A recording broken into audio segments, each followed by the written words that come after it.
अच्छा बच्चों, हम लोग स्टार्ट करते हैं। अगर मतलब बाद में मैं एक दफ़ा दोबारा से रिवाइज़ भी करवा दूँगी आपको, क्योंकि यहाँ पे मतलब अब अगर आपने 40 मिनट्स की क्लास लेनी है तो वहाँ पे 35 मिनट्स तो होना आपकी रिकॉर्डिंग के। बच्चों, आज हम लोगों ने जो फैमिली थेरेपी पढ़नी है उसे कहा जाता है ह्यूमनिस्टिक अप्रोच, और ये एक्चुअली डेवलप की थी वर्जीनिया सैटर ने। She was a female. और एक्चुअली उनके जो बेसिक पॉइंट्स थे या कॉन्सेप्ट थे, इनका काम जो पे अकेले नहीं था, बल्कि इनका काम इसके साथ साथ जो इसके नेक्स्ट अप्रोच हम लोग पढ़ेंगे कार्ल विटिकर की, उनके साथ एक्चुअली दोनों ने कंबाइनली काम किया था। लेकिन वर्जीनिया सैटर की ह्यूमनिस्टिक अप्रोच को मतलब फिर हम लोग अलग कर लेते हैं, क्योंकि वहाँ पे बहुत से पॉइंट्स से जिन लोगों के मिलते भी थे, लेकिन कहीं ना कहीं किसी ना किसी माइनर पॉइंट पे आपस में थोड़ा बहुत, या आप ये कह लेंगे बहुत माइनर डिफरेंस भी था। अब वर्जीनिया सैटर ने एक्चुअली जब काम स्टार्ट किया था फैमिली थेरेपी पे, तो उनका फैमिली थेरेपी का काम मतलब जब वो फैमिलीज के साथ की थेरेपी करती थी तो वो डे टू डे होता था, कि वो मेंबर्स की फैमिली मेंबर्स की डे टू डे फंक्शनिंग के साथ काम कर रही होती थी। आप डेली के उन्हें टास्क दे दिए जाते थे, टास्क असाइन किए जाते थे, क्योंकि उन्हें लगता था कि जब आप इतना ज़्यादा एक्टिवली किसी फैमिली के साथ या किसी भी पर्सन के साथ या किसी भी क्लाइंट के साथ काम कर रहे होते हैं, तो इट मीन्स आप उस क्लाइंट को कहीं ना कहीं अपनी इमोशनल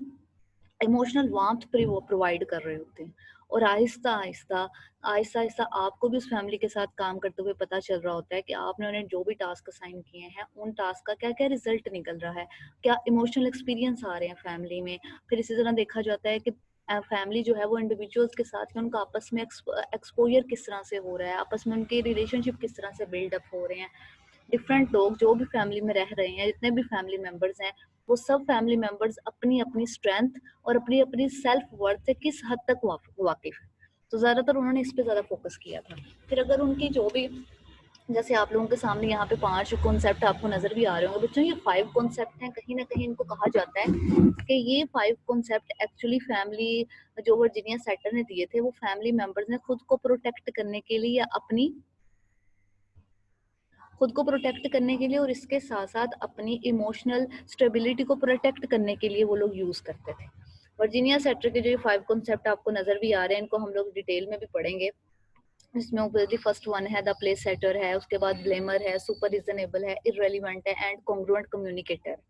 प्ले सेटर का आपको पता ही है, वो एक ऐसा पर्सन होता है जो कि आप ये कह लें कि थोड़ा बेचारा सा या वीक और टेंटेटिव होता है। और हमेशा से अगर उसे कोई कोई भी फैमिली के मेंबर्स हैं उसे कोई किसी भी बात के लिए मजबूर कर रहे होते हैं, फोर्स कर रहे होते हैं, उस पर प्रेशर उसको प्रेशराइज करना स्टार्ट करते हैं, तो वो उनकी बात फौरन मान लेता है।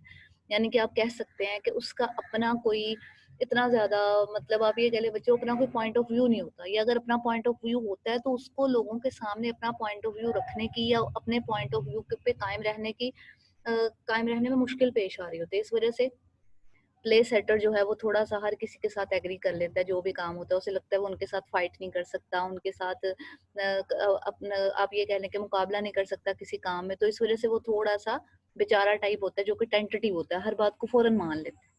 उसके बाद ऑब्वियसली ब्लेमर जो होगा वो हमेशा दूसरों में फॉल्ट देख रहा होता है कि दूसरे लोगों में क्या क्या फॉल्ट हैं। हमेशा अपना भी अगर कोई कसूर है तो वो हमेशा उसने दूसरे पे डाल देना होता है। सुपर रीजनेबल ऐसा पर्सन होता है जो हमेशा से हर सिचुएशन को रीजनेबली प्रेजेंट कर रहा होता है, उसको सोच समझ रहा होता है। इतना ज्यादा इमोशनल नहीं होता। कोई भी प्रॉब्लम क्रिएट हो रही है फैमिली में, कोई भी मसले आ रहे हैं, तो उसको वो मसले मसाइल जो है इतना ज्यादा अफेक्ट नहीं कर रहे होते, थोड़ा डीटैच होता है, थोड़ा काम पर्सनैलिटी टाइप होता है। यानी कि ये कुछ वेज हैं जो कि पर्सनैलिटी के, जो आप ये कह लें कि family members Aahista Aahista use करना स्टार्ट कर देते हैं। और ऑब्वियसली इररेलेवेंट पर्सन कैसा होगा,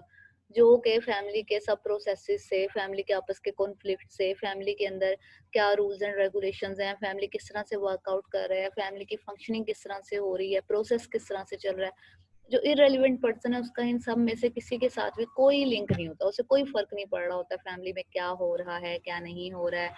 कोई पर्सन किसी भी बात पे परेशान है नहीं है, फैमिली के नीड्स क्या हैं, क्या क्राइसिस हैं, नो, उसको उससे कोई लिंक नहीं होता। उसके बाद है कॉन्ग्रुएंट कम्युनिकेटर। यानी कि फैमिली के अंदर बाज़-औक़ात हम एक ऐसा मेथड अडॉप्ट कर लेते हैं कि हम लोग दूसरों के साथ जब कम्युनिकेट करें, अपना आप ये कह लें कि उनको अपना मैसेज उन्हें देना चाह रहे हैं, अपने दिल की बात बताना चाह रहे हैं, तो हम उस मैसेज में, उस बात में या उस कम्युनिकेशन में रियल होते हैं। कोई भी बात खुद से नहीं कहनी है, कोई भी बात ऐसी नहीं कहनी है कि जो आप लोग कुछ छुपाने के लिए कर रहे हो, बल्कि जो बात जैसी है उसको सेम एज इट इज़ उन्हीं अल्फाज में, उन्हीं सिचुएशन के साथ आगे बढ़ा दिया जाता है, फ़ौरन से बता दिया जाता है। ये तो थे बच्चों, मतलब ज़रा सा ओवरव्यू दिया, इनको हम लोग डिटेल में भी अब पढ़ रहे हैं। अच्छा बच्चों, उसके बाद जब वर्जीनिया सेटर को देखा जाता है, तो वर्जीनिया सेटर की जो थ्योरी है, यानी कि जो ह्यूमनिस्टिक अप्रोच है, वो स्पेसिफिकली 2 चीज़ों पे ज़्यादातर फोकस कर रही है। एक है सर्वाइवल स्टेंसेस, जो हमने अभी 5 सर्वाइवल स्टेंसेस पढ़े हैं। यानी कि अगर आप फैमिली में फैमिली के कॉन्फ्लिक्ट्स के साथ, फैमिली की प्रॉब्लम्स के साथ सर्वाइव कर रहे हैं, किस तरह से सर्वाइव कर रहे हैं, किस तरह से उन चीज़ों को लेकर चल रहे हैं, जो नॉन वर्बल हैं, वर्बल हैं, आपने वो थ्रेट्स अज्यूम किए हुए हैं, आपके परसीव मतलब आपकी परसेप्शन ऐसी है, तो उन सब चीज़ों के साथ रहते हुए अपनी पर्सनैलिटी को भी फोकस रखना, अपनी पर्सनैलिटी को कायम रखना, तो ये है सर्वाइवल स्टैंस। उसके बाद है कि फैमिली मेंबर्स का आपस में ऑब्वियसली कम्युनिकेशन किस टाइप का है, फैमिली मेंबर्स आपस में किस किस तरह से कम्युनिकेट करते हैं, इंटरनली किस तरह से कम्युनिकेट कर रहे हैं, एक्सटर्नली चीज़ों को किस तरह से लेकर जा रहे हैं, ये इस पे फोकस किया था। मतलब ये 2 की कॉन्सेप्ट थे वर्जीनिया सेटर की थ्योरी के। अब जैसे हम लोगों ने सेकंड पे पढ़ा है कम्युनिकेशन में, उसने कंग्रुएंट पे बात की है, तो बच्चों कंग्रुएंस एक्चुअली होता क्या है, जैसे अभी हम लोगों ने पीछे भी देखा है कि कंग्रुएंस एक्चुअली एक कम्युनिकेशन की स्टेज होती है कि हम लोग प्रेजेंटली किसी भी सिचुएशन में रहते हुए दूसरे लोगों के साथ किस तरह से कम्युनिकेट कर रहे होते हैं। जैसे कि एक थेरेपिस्ट है, या आप आपस में एक दूसरे के साथ, अपने फ्रेंड्स के साथ कम्युनिकेट करते हैं, आपके पेरेंट्स आपके साथ कम्युनिकेट कर रहे होते हैं, तो हमेशा जो हमारी कम्युनिकेशन होती है वो हमेशा, आप ये कह लें कि फॉर्मल तो नहीं होती ना, बहुत दफ़ा हम इनफॉर्मली भी बातें कर रहे होते हैं, बाज़ औक़ात अपनी बात पहुँचाने के लिए दूसरे तक हम ह्यूमर यूज़ कर रहे होते हैं, हम फ्लेक्सिबिलिटी भी दिखा रहे होते हैं। यानी कि अब यहाँ पे वो ये बता रहा है कि अकॉर्डिंग टू थेरेपी के पॉइंट ऑफ व्यू से अगर देखा जाए कि एक थेरेपिस्ट जो है, जब वो अपने क्लाइंट के साथ बात कर रहा है, क्लाइंट की बात को सुन रहा है, अपने मैसेजेस उसे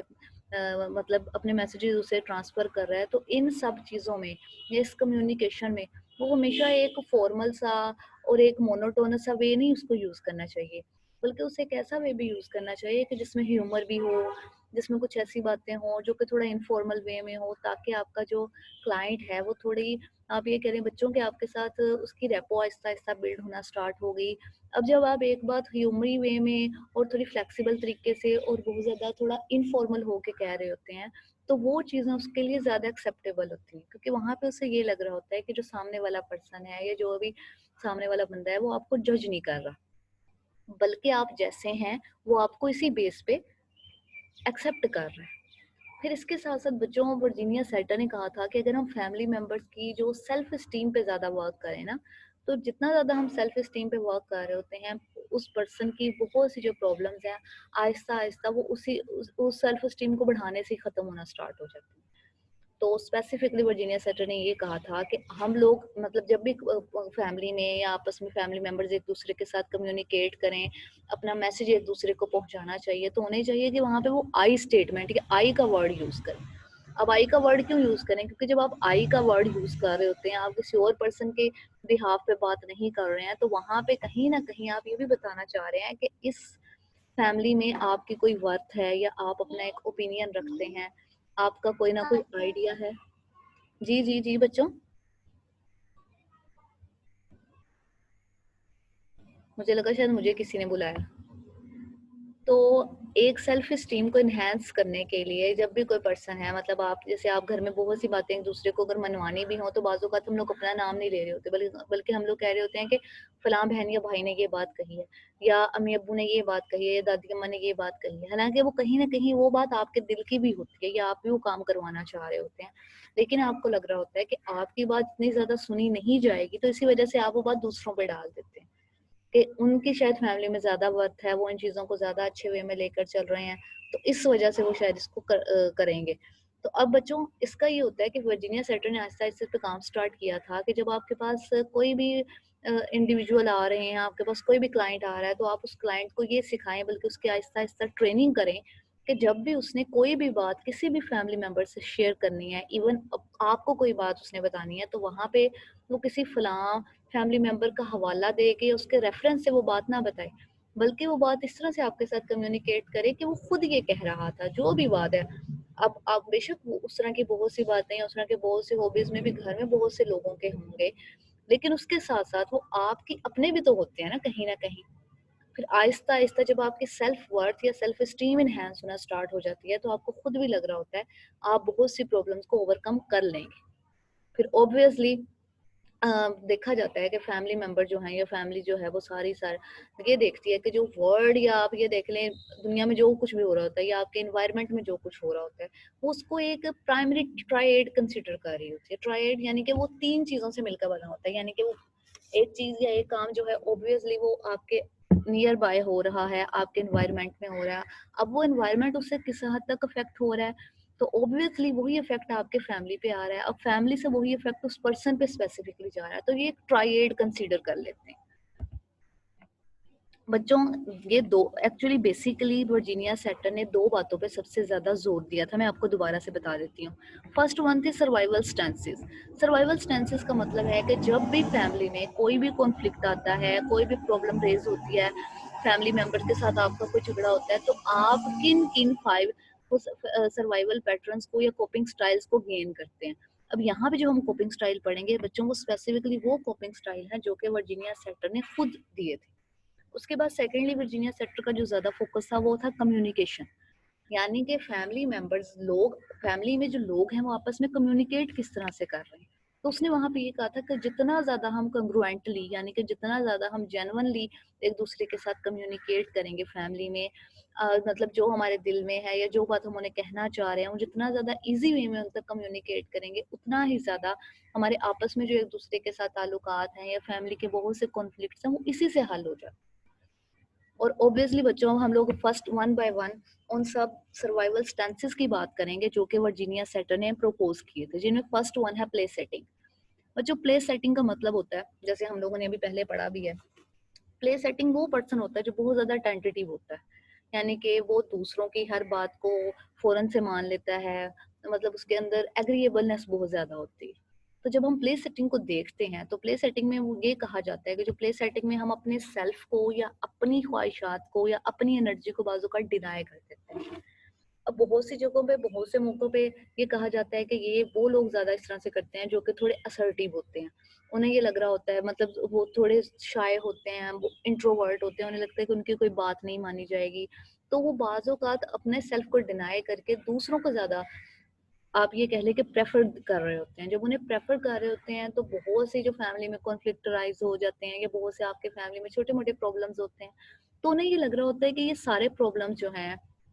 ये सारे कॉन्फ्लिक्ट जो हैं या जो भी डिसबैलेंस फैमिली में क्रिएट हो रहा है वो सिर्फ और सिर्फ उनकी वजह से हो रहा है।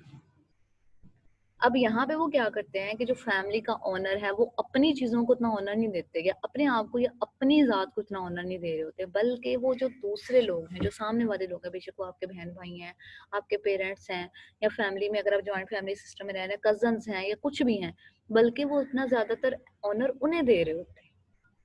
यानी कि हम अपनी अपनी फीलिंग्स को, मतलब जब हम प्ले सेटिंग वाली कोपिंग स्ट्रेटजी यूज कर रहे होते हैं फैमिली के बहुत से झगड़ों को ओवरकम करने के लिए,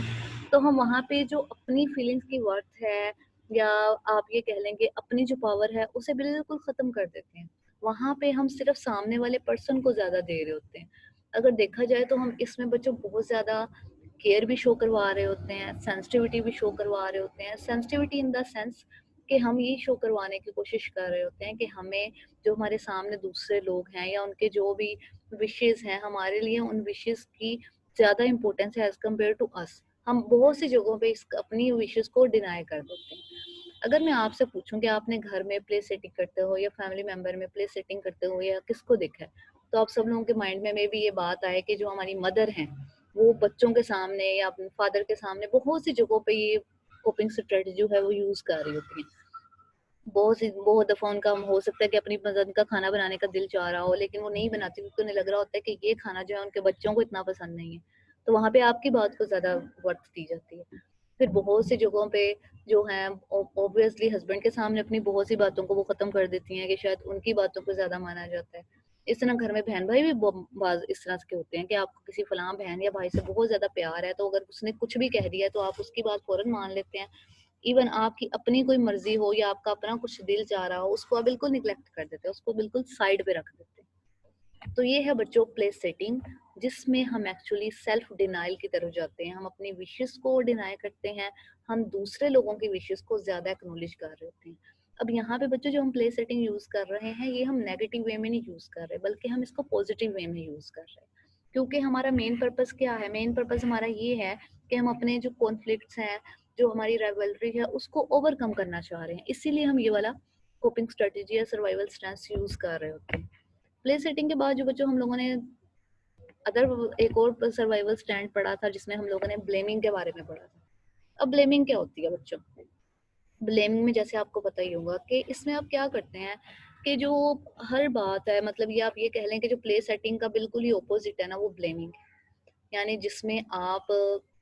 कहीं ना कहीं अपनी बातों को ही सब, अगर आपने कोई मिस्टेक भी कर दी है या कुछ आपसे गलती भी हो गई है या कुछ भी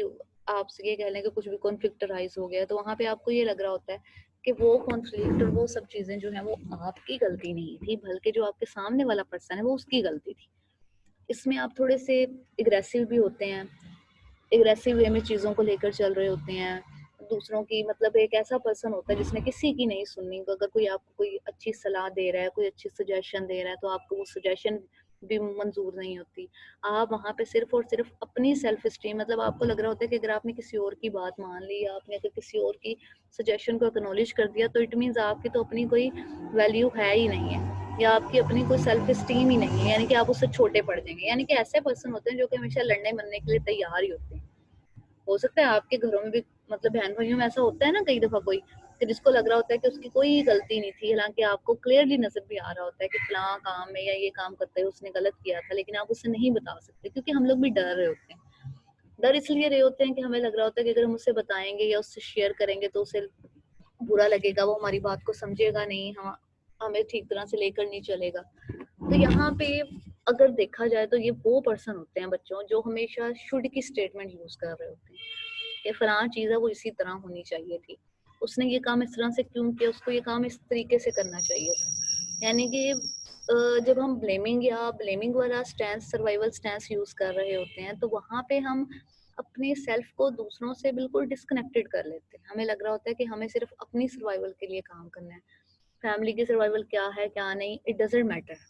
आपके लिए सिर्फ अपनी सर्वाइवल मैटर कर रही होती है। क्योंकि यहाँ पे लग रहा होता है कि अगर हम किसी दूसरे को ब्लेम कर देंगे या अपनी जो भी हमने मिस्टेक की है या जो भी हमसे कोई गलती हुई है, अगर हम वो गलती दूसरे पे डाल देंगे तो इट मीन्स हम कोई बहुत ज्यादा बहादुर हैं या हमें कोई कुछ कह नहीं सकता।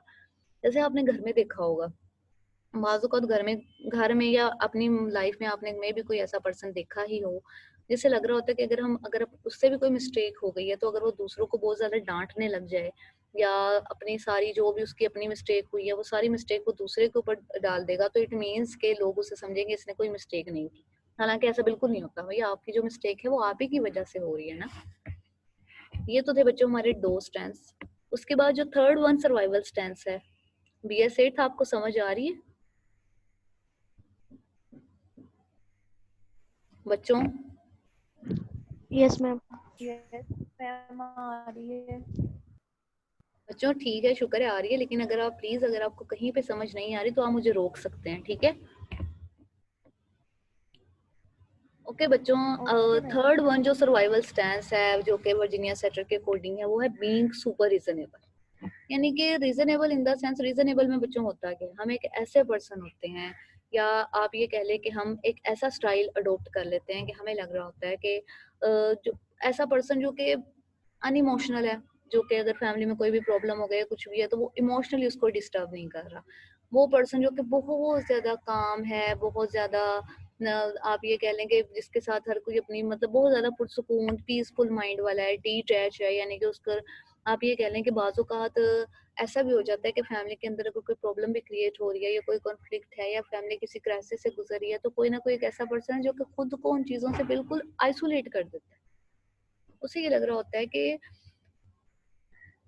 मतलब अपने आप को वो कहीं न कहीं काम भी होता है उन चीज़ों को काम करने के लिए। बाज़ों का तो बहुत से, मतलब अपने जो बहुत से उसके हॉबीज़ हैं या बहुत सी इंटरेस्ट हैं, वो फैमिली से बाहर ढूँढ लेता है कि शायद बाहर ये सारी इंटरेस्ट जो हैं या वहाँ पे जाके काम करने की वज़ह से वो ज़्यादा अच्छे तरीके से हो जाएँगी। यानी कि खुद को फैमिली के बहुत से झगड़ों से, फैमिली की बहुत से कॉन्फ्लिक्ट से, फैमिली की इमोशनल अनस्टेबिलिटी से बिल्कुल दूर कर देते हैं और हमेशा दूसरों को डिनाइड किया जाता है, यानी कि दूसरों के मामलों में नहीं बोला जाता। ये कहा जाता है कि अगर मैंने किसी और के मामले में टांग अड़ाई या मैंने अगर किसी और को देखना स्टार्ट किया या किसी और के झगड़े में अपनी कोई सजेशन दी तो शायद वो लोग मुझे ना गलत समझ लें।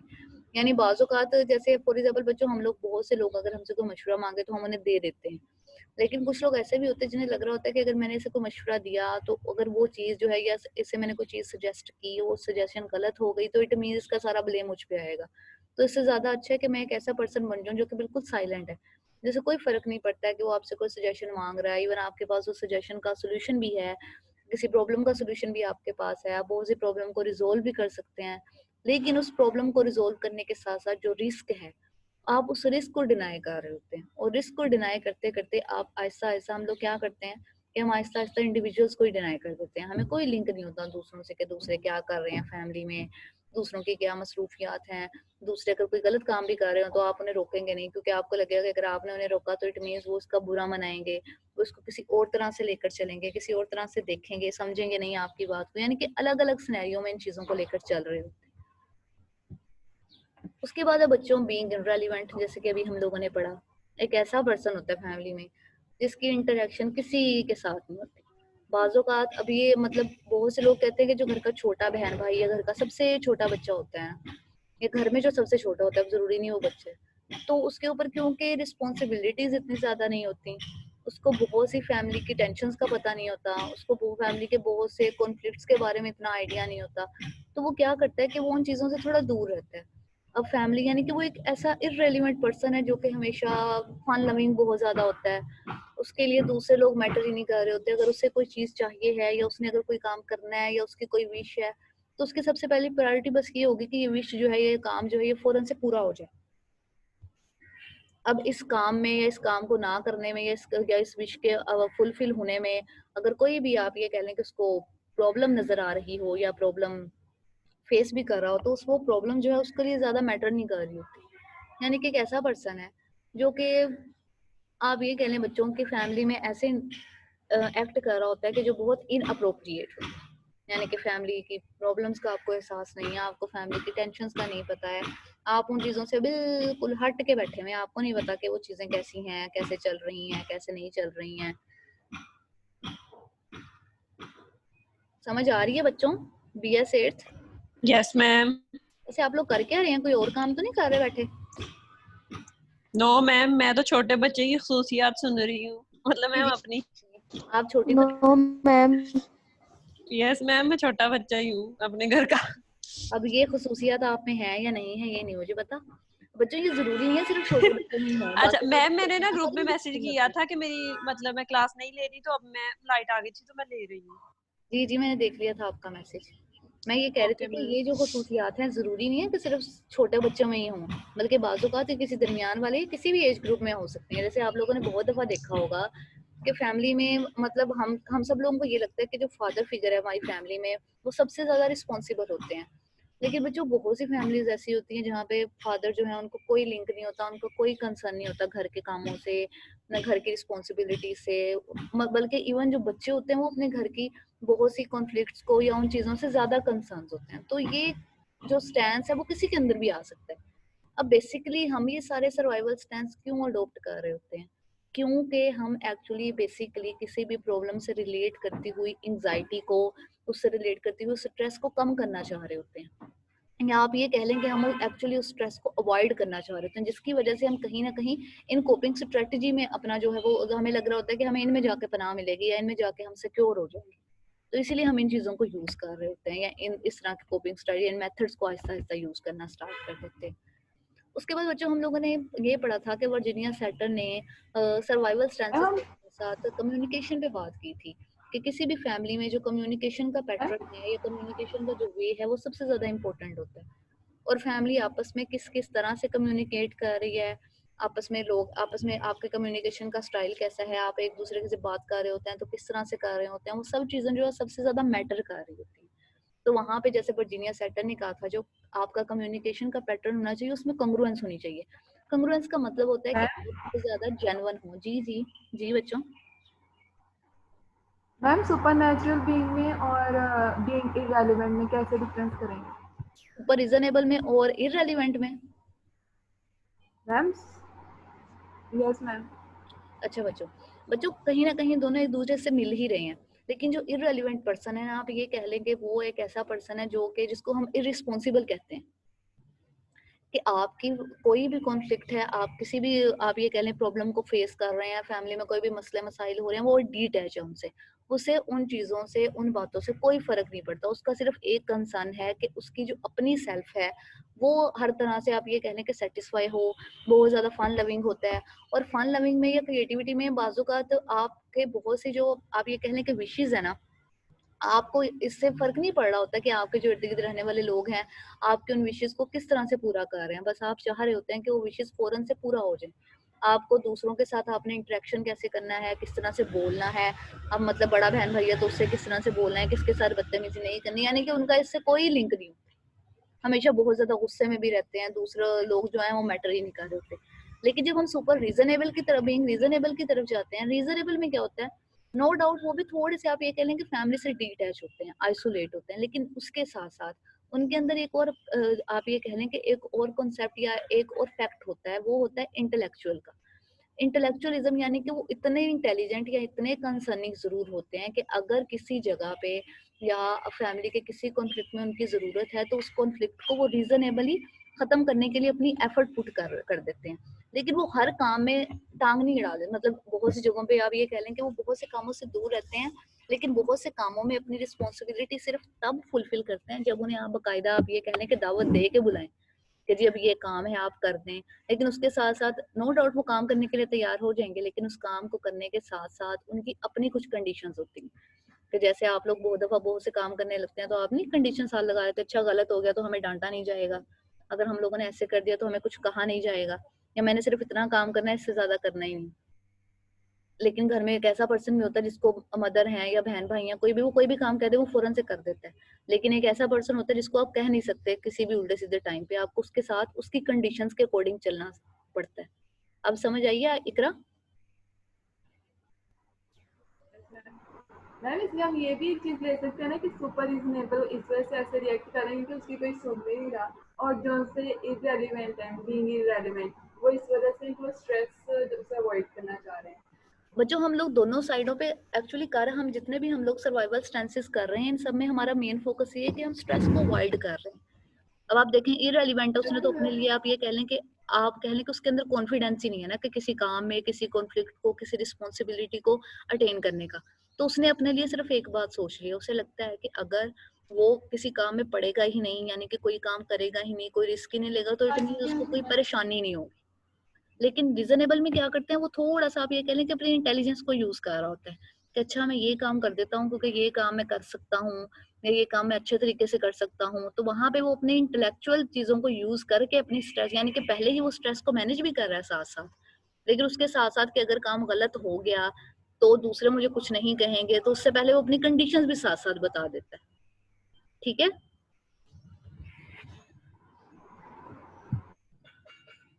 इकरा, कहाँ गई हैं आप? यस मैम समझ आ गई। ओके बच्चों, अच्छा बच्चों, हम लोग थे कि हम लोग फैमिली में जब डिफरेंट लोग जो हैं वो आपस में एक दूसरे के साथ एक्चुअली कम्युनिकेट किस तरह से कर रहे होते हैं, जिसमें हम लोगों ने कंग्रुएंस के बारे में पढ़ा था। कंग्रुएंस में क्या होता है कि कंग्रुएंस एक ऐसा कम्युनिकेशन स्टाइल होता है कि जिसमें अब आपने दूसरे लोगों के साथ या किसी के भी साथ कम्युनिकेट करना है, तो वो कम्युनिकेशन बहुत ज़्यादा जेन्युइन होना चाहिए, यानी कि उसमें रियलिटी होनी चाहिए।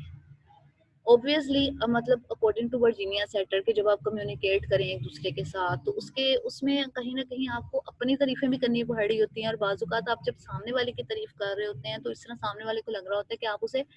वर्थ दे रहे हैं, तो अल्टीमेटली वो आपकी तारीफ भी कर देते हैं। यानी कि आप अपनी पर्सनल या इंटरपर्सनल रिलेशनशिप, या आपके पर्सनली इंटरपर्सनली अगर आप कुछ भी सोच रहे हैं अपने सामने वाले पर्सन के बारे में, अपने बहन भाइयों के बारे में, पेरेंट्स के बारे में, तो आप विदाउट एनी हेजिटेशन उनको पहुंचाएं वो बात, उन तक वो बात पहुंच जाए कि आपने क्या फील किया, यानी कि आपको लगे कि आप, एक ट्रस्ट है, एक लव की फीलिंग है जो आप दूसरों को दे रहे हैं। तो और इसके साथ साथ बच्चों आपको बहुत ज़्यादा ओपन और फ्लेक्सिबल होना चाहिए। फ्लेक्सिबल इन द सेंस कि अगर आपने कोई डिसीजन ले लिया है, या आपने फैमिली में कोई बात, आपने रूल्स एंड रेगुलेशंस बने हुए हैं, तो आप उन पे सिर्फ रिजिड होके ना चलें, कि अगर यही रूल्स एंड रेगुलेशंस काम करेंगे तो इट मीन्स आप अच्छे तरीके से चल पाएंगे, लेकिन अगर रूल्स एंड रेगुलेशन कहीं ना कहीं चेंज हो रहे हैं तो इट मीन्स वहाँ पे आपका वर्क जो आपस में एक दूसरे के साथ वो इफेक्टिवली नहीं चल रहा। तो आपको एक्चुअली फ्लेक्सिबल होना पड़ेगा। आपको अकॉर्डिंग टू सिचुएशन बहुत सी जगहों पे हो सकता है अपने डिसीजंस को खत्म करना पड़े, बहुत सी जगहों पे आपको नए नए डिसीजन बनाने पड़ेंगे, बहुत सी जगहों पे आपको दूसरों के डिसीजन को फॉलो करना पड़ेगा, उन्हें ज्यादा एक्नॉलेज करना पड़ेगा। अब वर्जीनिया सेटर के अकॉर्डिंग जब हम कंग्रुएंस को लेकर चलते हैं तो कंग्रुएंस की इट सेल्फ 3, आप ये कह लें कि 3 लेवल होते हैं जब वो स्टार्ट ही होता है। मतलब एक पर्सन है तो उसने अब स्टार्ट किया है, तो कंग्रुएंस का जो फर्स्ट 1 लेवल होता है बच्चों, जिसमें क्या होता है कि फर्स्ट 1 पे क्या आती हैं आपकी फीलिंग्स आती हैं। और जब फीलिंग्स आ रही होती हैं तो आपका फोकस किन किन चीजों पे होता है? फीलिंग्स में आपका फोकस होता है, और मतलब कि आप चीजों के साथ, उन फीलिंग्स के साथ इन टच रहें। जैसे आप लोगों ने अगर हैप्पीनेस फील की है तो आप बहुत अरसे तक हम चाह रहे होते हैं कि हम हैप्पी रहें। हैप्पी रहने के बाद जब हम हैप्पी हो रहे होते हैं या कोई भी फील कर रहे होते हैं तो उसके साथ साथ हमारा एक्सपीरियंस स्टार्ट हो जाता है। एक्सपीरियंस क्या होता है कि हमें अवेयरनेस हो रही होती है, हम एक्नॉलेज कर रहे होते हैं, हम उन चीज़ों को या जो भी हमारी फीलिंग है हम उसे अपनी रिस्पॉन्सिबिलिटी पे दे रहे होते हैं कि जी हम इस वक्त खुशी फील कर रहे हैं, सैडनेस फील कर रहे हैं, हैप्पीनेस फील कर रहे हैं। उसके बाद सेकंड लेवल स्टार्ट होता है कॉन्ग्रुएंस का, यानी कि फीलिंग के बाद वो फीलिंग्स हमारे सेल्फ की तरफ चली गई हैं। अब आहिस्ता आहिस्ता वो फीलिंग चेंज होना स्टार्ट हुई है। चेंज होने के साथ साथ क्या होता है, चेंज होने के साथ साथ आप बहुत से, अब सिर्फ आप खुद को नहीं देख रहे, आप ये देख रहे होते हैं कि इन फीलिंग्स के साथ आपकी पर्सनैलिटी किस तरह से वर्क कर रही है। और इसके साथ मतलब पर्सनैलिटी नो डाउट उसके साथ वर्क कर रही है, फिर पर्सनैलिटी में और उस फीलिंग में क्या क्या हार्मनी है, दोनों आपस में किस तरह से एक दूसरे के साथ लेकर चल रही है, किस तरह से काम कर रही है, किस तरह से आप उनके साथ चल रहे हैं। और उसके बाद ऑब्वियसली बच्चों थर्ड 1 लेवल है। थर्ड 1 लेवल में क्या होता है, वहां पे फोर्स आ जाती है, यानी कि अब आपने कहीं ना कहीं उस फोर्स को भी रिकॉग्नाइज करना होता है कि जो आपको कहीं ना कहीं आप ये कह लें कि मजबूर कर रही होती है कि आप अपने परसेप्शन को चेंज करें, आप अपने परसेप्शन को according to your need change करें, अकॉर्डिंग टू योर इन्वायरमेंट उसके अंदर चेंजेस लेकर आए। फिर इन्वायरमेंट के चेंजेस आएगा तो ऑब्वियसली आपका जो एक, आप ये कह लें कि आपने एक मैसेज डिलीवर करना है दूसरे पर्सन की तरफ। अब वो मैसेज, अब 3 पॉइंट्स के बाद जब वो निकल जाता है तो बाजू का था वो मैसेज जेन्युइन नहीं होता, लेकिन अगर आप उस मैसेज में हर हर पॉइंट पे ठीक तरह से उसको लेकर चलेंगे तो वो जेन्युइन होता है। जैसे बाजुकात आपकी जो डायरेक्ट फीलिंग्स होती हैं या आपके जो डायरेक्ट कंप्लेंट्स होती हैं अपने फादर से या कभी अपनी मदर से, आप उन्हें डायरेक्ट वे में नहीं कह पाते। अगर आप कह भी रहे होते हैं, मतलब अगर ऑब्वियस, मतलब मैं हर किसी की बात नहीं कर रही, बहुत से घरों में हम उन्हें डायरेक्टली अपनी बात नहीं बता सकते, लेकिन बहुत सी फैमिलीज ऐसी होती हैं जिसमें आपके दिल में कुछ भी आ रहा है, आप अगर कुछ भी शेयर करना चाह रहे हैं तो विदाउट एनी हेजिटेशन आप उनके साथ शेयर कर सकते हैं, आप उन्हें अपनी बात बता सकते हैं, उनके साथ कम्युनिकेट कर सकते हैं, एक अच्छे वे में अपनी बातों को बता सकते हैं। और ऑब्वियसली बच्चों जहाँ पे कम्युनिकेशन ज्यादा अच्छा होता है वहाँ पे ऑब्वियसली जो आपस के आपके जो झगड़े होते हैं, आपस के जो मसले मसाइल होते हैं, वो उतने ही ज्यादा इजी वे में खत्म होना स्टार्ट हो जाते हैं। अब ये तो थे कम्युनिकेशन स्टाइल। अब यहाँ पे बच्चों, अब वर्जीनिया सेटर ऑब्वियसली यहाँ पे हम इन कॉन्सेप्ट को स्टडी करते हैं। अब जब आपके पास एक पर्सन आया और आप इस थ्योरी के अकॉर्डिंग उसकी आप ये कह लें कि थेरेपी स्टार्ट करने लगे हैं, तो वहाँ पे जो वर्जीनिया सेटर, जैसे हम लोगों ने हर किसी में देखा कि किसी ने जीनोग्राम यूज किया है, फिर किसी ने फैमिली मैपिंग, फैमिली स्ट्रक्चर को यूज किया है, बहुत सी जगहों पे मतलब इंटरव्यू का शेड्यूल ऐसे बनाए गए हैं। तो वर्जीनिया सेटर एक्चुअली उसके जो 3 कॉन्सेप्ट पे उसने ज्यादा बात की थी। जब भी आपके पास क्लाइंट आ रहा है, फैमिली आ रही है, जो फर्स्ट 1 है वो तो obviously family life chronology. Family life chronology का मतलब है कि जिसमें आप जस्ट लाइक बच्चों हमारी जिस तरह से हम इंटरव्यू कर रहे होते हैं ना, अब इसमें जो सारा इंटरव्यू है ना वो फैमिली से रिलेट कर रहा होता है। फैमिली की हिस्ट्री कैसी थी, फैमिली के अंदर जितने भी रूल्स एंड रेगुलेशन है उनकी डेवलपमेंट किस तरह से हुई थी, आप मतलब आपस में हस्बैंड वाइफ है उनका आपस में किस तरह का रिलेशनशिप है, फिर उनका रिलेशनशिप बच्चों के साथ कैसा है, फिर उनके आपस के रिलेशनशिप की वजह से बच्चों ने क्या क्या सीखा है, या उन्होंने मतलब जो अपने लिए मतलब पेरेंटिंग के गोल सेट किए थे, या बल्कि आप बच्चों से भी पूछ रहे होते हैं कि जो भी मतलब उनके पेरेंट्स जो है उन्हें किस तरह से रेस कर रहे हैं, क्या वो इससे सेटिस्फाई हैं, अगर नहीं है तो किन किन जगहों पे नहीं है, या आपको या उन लोगों को किन किन जगहों पे आप ये कह सकते हैं कि डिफिकल्टीज को फेस करना पड़ रहा है, या उनकी शिकायतें किन किन जगहों पे हैं, मतलब ईच एंड एवरीथिंग आप 1 बाय 1 आहिस्ता आहिस्ता पूछ रहे होते हैं। इसको कहते हैं फैमिली क्रोनोलॉजी, जिसमें टोटली आपका सारा ध्यान सिर्फ और सिर्फ फैमिली से रिलेट कर रहा होता है। आपका ये सारा इंटरव्यू फैमिली बेस्ड होता है कि आपको जिसमें सिर्फ फैमिली की हिस्ट्री से मतलब होता है, फैमिली के अगर डिफरेंट, आप ये कह लें बच्चों के फैमिली के डिफरेंट जो भी वो यूज कर रहे होते हैं फैमिली की डेवलपमेंट किस तरह से हुई है, डिफरेंट रूल्स एंड रेगुलेशंस आपने किस किस तरह से आपस में सीखे हैं, यानी कि सिर्फ सारा ध्यान उन पे होता है। उसके बाद सेकंड स्ट्रेटजी होती है, मतलब अब आपके पास सारा डाटा आ गया, आपको पता चल गया है कि इस फैमिली आपस में एक दूसरे के साथ इस तरह से कम्युनिकेट करती है, फैमिली के अंदर ये ट्रेडिशंस हैं, पेरेंट्स का आपस में इस तरह का रिलेशनशिप है, या घर के और मेंबर्स हैं उनका आपस में एक दूसरे के साथ इस तरह का रिलेशनशिप है, और वो इन लोगों पे इस तरह से इफेक्ट कर रहा है। अब आहिस्ता आहिस्ता हमने एक प्रैक्टिकल तरीके की तरफ आना है, ये आहिस्ता आहिस्ता हम लोगों ने स्टार्ट करना है कि अब ये तो था जो वो बोल के बता रहे हैं। अब बहुत सी जगहों में बच्चों हम लोग क्या करते हैं, जैसे आपकी है ना, जिस तरह हम यूज करते हैं बच्चों HFT, यानी कि जिसमें आप ह्यूमन फिगर ड्राइंग ड्रॉ कर रहे होते हैं। अच्छा बच्चों, यहाँ पे आपकी ये मीटिंग एंड होने लगी है, मैं दोबारा ज्वाइन कर लूँ या फिर आप लोगों ने नेक्स्ट क्लास लेनी है? BS8 मैं आपसे पूछ रही हूँ। मैम आपकी मर्जी है, जो मर्जी मैम देख ले जैसे करना है। मैम कल ही कोई पढ़ लेंगे, बाकी कल पढ़ लेंगे। Yes ma'am. हाय मैम मुझे भूख बड़ी लगी है। तो तुम पहले खाना नहीं खा के आई आयशा? नो मैम, अभी किसी ने दिया ही नहीं मुझे। अच्छा बच्चों, अच्छा बच्चों, फिर मैं आपकी मीटिंग एंड कहते करने दी है। खुद ही बना के खाओ। हाँ, फिर इंशाल्लाह ताला कल मिलते हैं।